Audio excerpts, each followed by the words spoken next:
நஹ்மதுஹு வ நஸல்லி அலா ரசூலிஹில் கரீம். இன்றோடு 21 தராய் முடிந்திருக்கிறது. இன்றிலிருந்து இறுதியுடைய 10 ஆரம்பமாகிவிட்டது.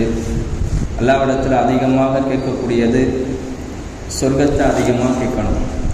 நரகத்தை விட்டு பாதுகாப்பதற்காக வேண்டி அல்லாஹ்விடத்தில் அதிகமாக கேட்கணும். ஒரு நோம்பாளியுடைய துவா இருக்கிறதே அல்லாஹ் சுப்ஹானஹு வ தஆலா ஏற்றுக்கொள்ளக்கூடியவை. அதனால் அதிகமாக துவாவில் ஈடுபடுவது நல்லதாக இருக்கிறது. கண்ணியத்து குறித்தானவர்களே, இன்றைய பயான் மற்றவர்களை குறை தேடாதீர்கள். இது ஓதப்பட்ட வசனத்தில் அல்லாஹ் சொல்கிறான், யா அய்யுஹல்லதீன ஆமனூ, ஓ ஈமான் கொண்டவர்களே, லா யஸ்கரு கௌமும் மின் கௌமின், யாரையும் கிண்டல் செய்ய வேண்டாம், கேலி செய்ய வேண்டாம். அசா யகூனு ஹைரம் மின்ஹும், இவர்களை விட அவர்கள் சிறந்தவர்களாகவும் இருக்கலாம்.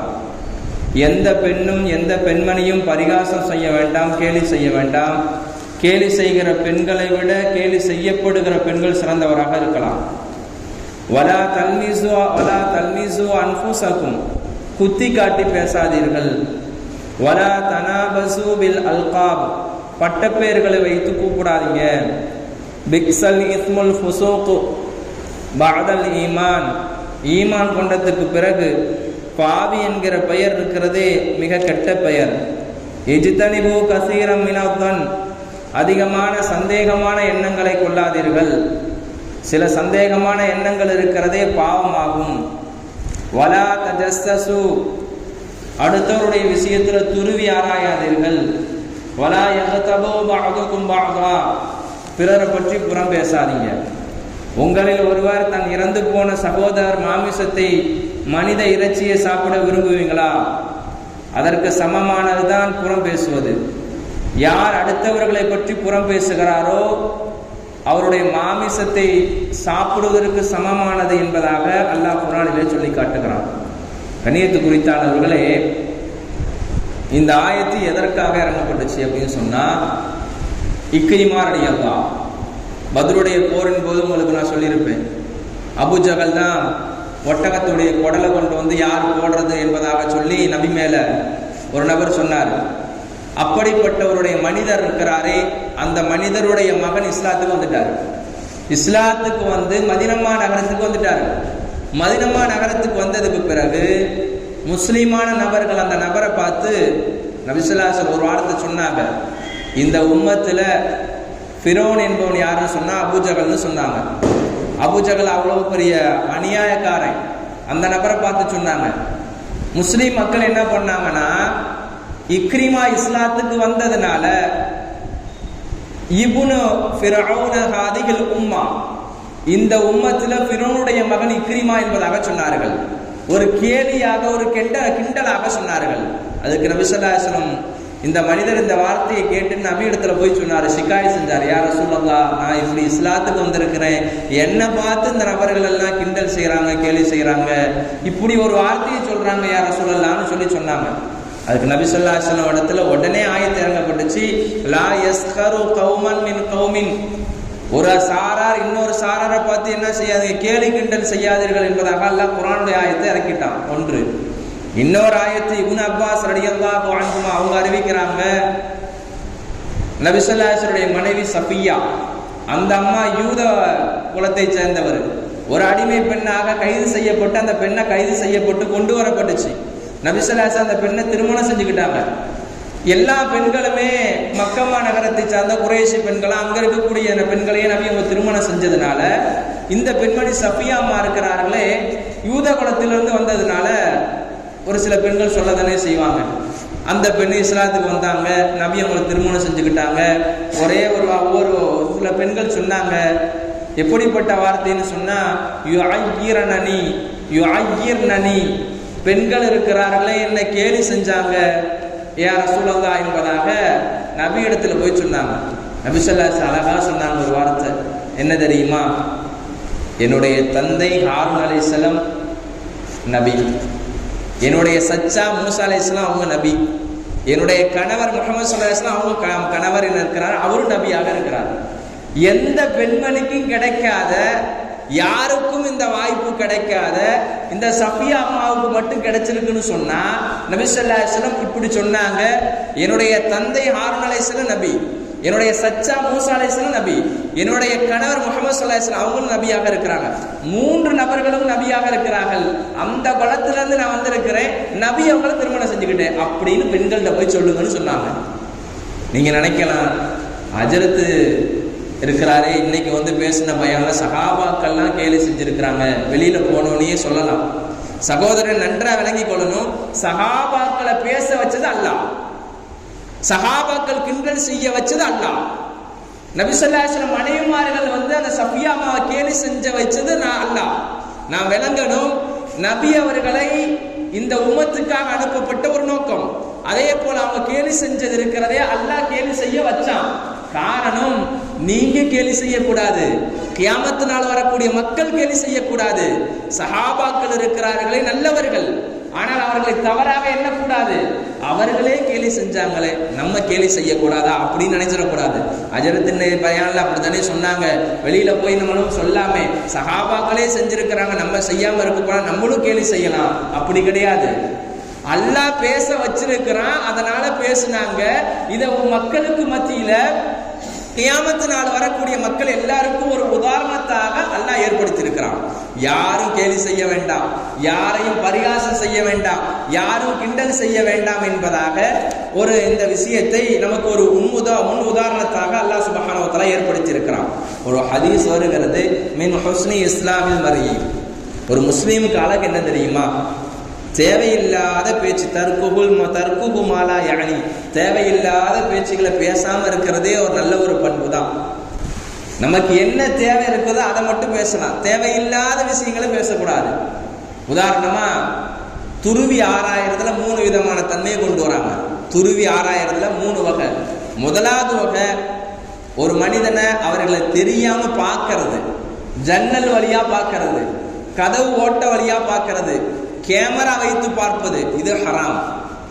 தெரிஞ்சு பார்க்கறது வேற, கிளாஸ் ரூம்ல மாணவர்கள் உட்கார்ந்து இருக்கிறாங்க, அவர்களை பார்ப்பது வேறு. அதே போல ஒரு மனிதர் தெரியாம பார்க்கறது இருக்கிறதே, இது துருவி ஆராய்தல கட்டுப்படும், இது ஹராமாக்கப்பட்டது. கண்ணியத்து குறித்தானவர்களே, இஸ்லாத்துல ஒரு மனிதனுடைய கையை வெட்டிட்டாங்கன்னு சொன்னா அவனுடைய கையை வெட்டலாம், கிசாஸ் இருக்கு. ஒரு மனிதனுடைய காலை வெட்டிட்டாங்கன்னு சொன்னா அவனுடைய காலை வெட்டலாம்.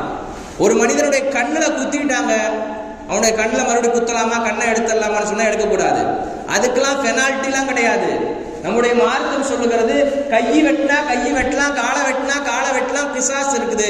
ஒரு மனிதர் ஜன்னல் வழியா எட்டி பார்க்கிறாரு, கதவு வழியா எட்டி பார்க்கிறாரு, என்னை துருவி ஆராய்வதற்காக பார்க்கிறாரு, அவருடைய கண்ணை குத்துறேன், அதற்கு வந்து பெனால்ட்டி கொடுக்கணுமான்னு சொன்னா பெனால்ட்டிலாம் கொடுக்க தேவையில்ல, அவனுடைய கையையும் என்ன கண்ணையும் குத்தையும் தேவையில்ல. இது முதலாவது தரம். இரண்டாவதாக நபி ஸல்லல்லாஹு அலைஹி வஸல்லம் அதையும் சொன்னார்கள், எந்த மனிதர் கதவு ஓட்ட வழியாக பார்க்கிறாரோ அவருடைய கண்ணை குத்தி எடுத்துட்டா கூட அதுக்கு கிசாசு கொடுக்க தேவையில்லைன்னு நபி ஸல்லல்லாஹு அலைஹி வஸல்லம் சொல்றாங்க. ரெண்டாவது, துருவி ஆராயத்துல ரெண்டாவது விஷயம், ஒருவருக்கு தெரியாம அவரோட பேச்சை பேசக்கூடிய விஷயத்தை போய் கேட்கறது. உதாரணமா, ஒரு 2-3 பேர் பேசிக்கிட்டு இருக்காங்க, மூணாவதா ஒரு மனிதன் நாலாவதா போய் நிக்க கூடாது. அவங்க பர்சனல் சம்பந்தமான விஷயங்களை போய் தேவையில்லாம தலையிடக்கூடாது. இன்னைக்கு ஒரு சில நபர்கள் என்ன செய்யறாங்கன்னு சொன்னா, போனை காதுல வச்சுக்கிட்டு அங்க போய் என்னென்ன பேசுறாங்களோ அப்படியே சொல்றது. இது தேவையில்லாத ஒன்று, இது ஹராமாக்கப்பட்டது. துருவி ஆராய்தல இது ரெண்டாவதா கட்டுப்பட்டது. போன்ல காதுல வச்சுக்கிட்டு ரெக்கார்டு பண்றதும் இருக்கிறது. ஒரு மனிதரிடத்துல வந்து உன்னுடைய விஷயத்தை ரெக்கார்டு பண்றது, அது வேற, சொல்லி ரெக்கார்டு பண்றது. ஒரு மனிதரிடத்துல சொல்லாமே ரெக்கார்டு பண்றோம், ஏன்னா அவனை போய் பல மனிதர்கிட்ட சொல்லணுமே, அப்படி சொல்லுவது இருக்கிறதே தவறான ஒன்று. காசிம் இப்னு உபைதுல்லா, நன்றாக கவனிங்க, கித்தாபில் எழுதுறாரு, ஒரு மனிதர் இருக்கிறாரே, தன்னுடைய சகோதரி இறந்து போயிட்டாங்க, அவரை கொண்டு போய் கபருஸ்தான்ல அடக்கம் செஞ்சாங்க. அடக்கம் செஞ்ச போது ஒரு மஞ்சள் பையில ஒரு தீனாருடைய காசு பொற்காசை வச்சிருந்தாரு. வச்சிருக்கும் போது அந்த பொற்காசு கீழே கபருஸ்தான்ல விழுந்துருச்சு. அந்த புள்ளையும் அடக்கம் பண்ணியாச்சு அந்த சகோதரிய, அந்த தீனாருடைய காசு பொற்காசு கீழே விழுந்துருச்சு. அவர் வீட்டுக்கு வந்துட்டாரு. கேட்குறாங்க, நான் வச்சிருந்த காசு மஞ்ச பையோட கீழே விழுந்துருச்சு அந்த கபருஸ்தான்ல, மறுநாள் தோண்டி எடுக்கலாமான்னு சொல்லி கேட்டார். சொன்னாங்க, தோண்டி எடுத்துக்குங்க. மறுநாள் போய் தோண்டினார் கபரை தோண்டினோடனே அங்க இருக்கக்கூடிய மஞ்ச பையை எடுத்தாரு. அந்த சகோதரி அடக்கம் செய்த விஷயத்துல அங்கங்க அதாபுகள் இறக்கப்பட்டதெல்லாம் கருவி போய் அப்படியே இருந்துச்சு கருப்பா. இதை பார்த்துட்டு தன்னுடைய தாயாரிடத்தில் வந்து கேட்கிறாங்க. அந்த பெண்மணி தன்னுடைய தாயை சார்ந்து இருக்கிறாள், இந்த பையன் சகோதரன் தனியாக இருக்கிறாரு. இந்த மாதிரி தாயிடத்துல கேட்கும்போது தன்னுடைய சகோதரி ஏதாவது நல்ல விஷயம் ஏதாவது செஞ்சிருக்கிறாங்களான்னு கேட்டாங்க. அதுக்கு சொன்னாங்க, என்ன ஏன் இப்படி கேட்குறீங்க அப்படின்னு சொல்லி மகன்கிட்ட கேட்டார். இல்லை சொல்லுமா, நம்ம தான் இருக்கிறோம், நீ என்னன்னு சொல்லுன்னு சொன்னாங்க. நான் நிறைய சொல்றதா குறைய சொல்றதான்னு சொல்லி அந்த தாயார் சொன்னாங்க. அதுக்கு சொன்னாங்க, நிறையா இருந்தாலும் சரி குறையா இருந்தாலும் சொல்லுங்கன்னு சொன்னாங்க. உடனே அந்த அம்மா சொன்னாங்க, முதலாவது விஷயம், அந்த பெண்மணி தொழுகையை லேட்டா தொழுவாங்களாம். ஃபர்லான தொழுகையை அந்த நேரத்துக்கு தொழ மாட்டாங்களாம், லேட்டா தாமதமா தொழுவாங்களாம். ஒன்று. ரெண்டாவதாக இருக்கிறது, அங்க இருக்கக்கூடிய பக்கத்து வீட்டுல போய் ஒட்டு கேட்கறது. குடும்பத்துல என்ன நடக்குதோ அதை காதால கேட்டு அங்க இருக்கக்கூடிய லைன் வீட்டுல சொல்றது. இந்த லைன் வீட்டுல சொல்லிட்டு பிரச்சனையை ஏற்படுத்துறது. இது ரெண்டாவது விஷயம். இந்த ரெண்டு விஷயத்தை இந்த பெண்ணிடத்துல குறையா இருக்குது. குறையா இருந்ததுனால அந்த பெண்ணுக்கு கபூர்லயே வேதனை செய்யப்படுது. சகோதரர்களே, தாய்மார்களே, விளங்கி கொள்ளுங்க. ஒரு மனிதனுடைய மறுமை வீடு எங்க ஆரம்பிக்கிறது என்று சொன்னால் கபூர்ல ஆரம்பிக்குது. கபூர்ல ஆரம்பிச்சதுன்னு சொன்னா அந்த எந்த நபராக இருந்தாலும் சொர்க்கத்திலிருந்து நறுமண காற்று வந்தால் அவர் நல்ல அடியாரு. ஒரு நபர் கெட்டவராக இருக்கிறாரு, உலகத்துல வந்து ஏதாவது பாவம் செஞ்சிருக்கிறாரு, அவருக்கு அதாபு கொடுக்கப்படுதுன்னு சொன்னா கபூர்லயே அதாபு கொடுக்கப்பட்டா நாளை மறுமையுடைய நாள்ல நரகத்துடைய வாழ்க்கை கேள்விக்குறிதான். அவர் நரகமா என்பது சந்தேகத்துக்குரியது. அவர் நரகத்துக்கு சொர்க்கத்துக்கு போவாரா என்பது சந்தேகத்துக்குரியது. அவர் நரகத்துக்கு செல்லக்கூடியவரா ஆகிவிடுவாரா, அல்லாஹ் பாதுகாக்கணும். அந்த பெண்மணியை பார்த்து இப்படி சொன்னாங்க அந்த வார்த்தையை. இது ரெண்டாவது தரம். அதனாலதான் இருக்கிறதே, ஒரு வீட்டில் இருக்கக்கூடிய விஷயத்துல அடுத்தவருடைய வீட்டுடைய விஷயத்துல ஈடுபடவே கூடாது. கணவன் மனைவியா இருக்கட்டும், குடும்ப சம்பந்தப்பட்ட பிரச்சனையா இருக்கட்டும், எது இருந்தாலும் வாயை மூடிக்கிட்டு நம்ம சுக்கூத்தான முறை அமைதியா போறதுதான் நல்லது. சகோதரர்களே, ஒரு குடும்பத்துக்கு மத்தியில் 1000 இருக்கும், அதை நம்ம கண்டுக்கவே கூடாது. எல்லா இடத்துல துவா செஞ்சுட்டு போயிடுறது. மூணாவது, துருவி ஆராயதுல மூணாவது விஷயம், ஒரு மனிதனுடைய பொருளை தேவையில்லாம எடுக்கக்கூடாது. டைரி வச்சிருப்பாரு, போன் வச்சிருப்பாரு. ஒரு மனிதர் போயிட்டார், வெளியில போயிட்டார், அவருடைய செல்போனை எடுத்து இன்பாக்ஸ்ல முதற்கொண்டு வாட்ஸ்அப்பு, அதே போல கேலரி, கேலக்சி என்னென்னலாம் இருக்கிறதோ அதை எல்லாத்தையும் ஆராயிறது. இது நமக்கு தேவையே கிடையாது. ரெண்டாவதா இருக்கிறதே அவர் வச்சிருக்கக்கூடிய டைரி. அவர் டைரி என்ன வச்சிருந்தாலும் எழுதியிருந்தாலும் அது நமக்கு தேவையில்லை. ஒரு மனிதர் கேட்டு எடுக்கிறது வேறு, கேட்காம எடுக்கிறது இருக்கிறதே அது தவறான ஒன்று. இது துருவி ஆராயதுல மூணாவது வகை. கண்ணியத்து குறித்தானவர்களே, அவருக்கும் அல்லாவுக்கும் 1008 தொடர்பு இருக்கலாம், அவர் எப்படி வேணாலும் இருக்கலாம், அது நமக்கு தேவையே இல்லை. அவருடைய தேவை இல்லாம அவனுடைய போனை எடுக்கிறது இருக்கிறதே இது ஹராமல கட்டுப்பட்டது. சரி, பிள்ளைகள்ல ஒழுக்கம் கற்பிக்கிறாங்க, டீச்சராக இருக்கட்டும், தாய் தந்தையராக இருக்கட்டும், கற்பிக்கலாமான்னு சொன்னா கற்பிக்கலாம். அவங்களுடைய போன தேவை அனுமதி இல்லாம எடுக்கலாம். காரணம், தன்னுடைய பிள்ளையை ஒழுக்கம் கற்பிக்கணும். என்னுடைய பிள்ளையை நல்லா வளர்க்கணும், என்னுடைய பிள்ளை ஒழுக்கம் உள்ளவனாக இருக்கணும், என்னுடைய பிள்ளை எல்லா மக்களுக்கு மத்தியில் நல்ல பிள்ளை என்பதாக பேர் வாங்கணும். அதற்காக நான் கண்டிக்கிறேன், அவனுடைய போனை எடுக்கிறேன், அவனை நான் கண்டிக்கிறேன் என்று சொன்னால் இது மார்க்கம் சொல்லுவது, தாராளமாக கண்டிக்கலாம். ஆனா பெரிய மனிதர்கள் இருக்கிறார்களே, அப்படிப்பட்டவருடைய விஷயத்துல அனுமதி இல்லாமல் செய்யக்கூடாது என்பதாக நம்முடைய மார்க்கம் சொல்லுகிறது. கண்ணியத்து குறித்தானவர்களே, இறுதியாக ஷாஃபி ரஹ்மத்துல்லாஹி அலைஹி விஷயத்தை சொன்னாங்க, மன் நக்கல இலைக்க பக்கத்து நக்கல அங்க. எவர் ஒன்ட்ட ஒரு விஷயத்தை போடுறானோ அந்த மனிதருக்கா பக்கத்து நக்கல அங்க, ஒன்னை பத்தி கண்டிப்பா ஒன்னை பத்தி வேற ஒரு மனிதனத்துல சொல்லுவான், அது எந்த விதமான சந்தேகமும் கிடையாது. உன்னை பத்தி நல்லது சொன்னாலும் சரி, இல்ல தவறானது சொன்னாலும் சரி, உன்னை பத்தி வாங்கிட்ட ஒரு விஷயத்தை போடுறான் ஒரு மனிதருடைய விஷயத்தைன்னு சொன்னா உன்னை பத்தி வேலை இடத்துல சொல்லுவான். அந்த பாய் அப்படிதான், அவருடைய நிலைமைகள் எனக்கு தெரியும். அவர் எப்படிப்பட்டவரா இருந்தா நமக்கு என்னங்க? நம்முடைய வேலை, எனக்கு அல்லாஹ் நாவை கொடுத்திருக்கான், வாயை கொடுத்திருக்கானா, குர்ஆன் ஓதலாம், நல்ல விஷயம் செய்யலாம். தேவையில்லாத குடும்ப சம்பந்தப்பட்டது, தேவையில்லாத ஒரு பர்சனலான ஒரு விஷயம், ஒரு சுய மரியாதை, சுயமாக வாழக்கூடிய நபர், மானம் மரியாதை இருக்கிறது, கண்ணியம் இருக்கிறது, அதை குலைக்க கூடாது. கண்ணியத்து குறித்தானவர்களே, நபி ஸல்லல்லாஹு அலைஹி வஸல்லம் காலத்துல சஹாபாக்கள் இஸ்லாத்தை ஏத்துக்கிட்டு வந்தாங்கன்னா கண்ணியப்படுத்துவாங்க. ரொம்ப கண்ணியப்படுத்துவாங்க, அவங்கள சும்மா விட மாட்டாங்க. மாற்றாரா இருந்தாலும் கண்ணியப்படுத்தக்கூடிய குணம் நபி உங்களுக்கு இருக்கிறது. புதிதாக இஸ்லாத்தை ஏற்ற வந்த நபருக்கு நபியர்கள் ரொம்ப கண்ணியப்படுத்துவாங்க. அதனாலதான் சொன்னாங்க, இக்ரிமாவை பார்த்து நீங்க கேலி செய்யக்கூடாது என்பதாக சொன்னார்கள். கண்ணியத்தை குறித்தானவர்களே, அடுத்தவருடைய விஷயத்துல பிறருடைய விஷயத்துல குறைகளை ஆராய வேண்டாம், அவங்களுடைய விஷயத்துல துருவி ஆராய வேண்டாம்.